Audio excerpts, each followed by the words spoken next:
হিন্দু ভাইরা, আপনি চুল কাটতে পারবেন কিনা? পারবেন কিনা বলেন? পারবেন। তার দোকান থেকে দই মিষ্টি কিনতে পারবেন কিনা?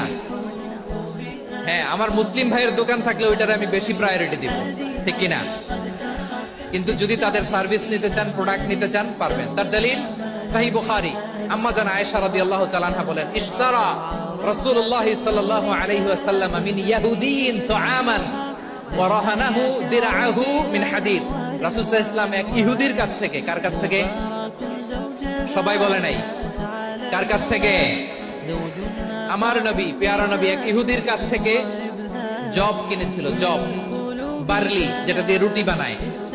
ওই জবের দাম দেওয়ার টাকা পয়সা নবীর কাছে ছিল না, ফলে নবী ওনার একটা পোশাককে মর্গেজ রেখেছিলেন, মর্গেজ, বন্ধক, যে এখন এটার দাম দিতে পারবো না, কয়েক কেজি বার্লি নিয়ে যাই আর বন্ধক হিসেবে আমার জামাটা রেখে গেলাম, যেদিন দাম দিব ওই দিন জামাটা ছুটায় নিয়ে যাব।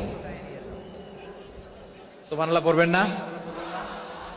বাকিতে নিছিলেন, বাকিতে। দিরআহু মিন হাদিদ, লোহার তৈরি বর্ম, মানে যুদ্ধের পোশাক, লোহা দিয়ে বানানো। বিশ্বনবী বললেন, কয়েক কেজি জব দাও, টাকাটা পরে দিব, এখন টাকা নাই, বন্ধক হিসেবে, মর্গেজ হিসেবে আমার জামা রেখে গেলাম, যখন টাকা দিব জামা ছুটায় নিব।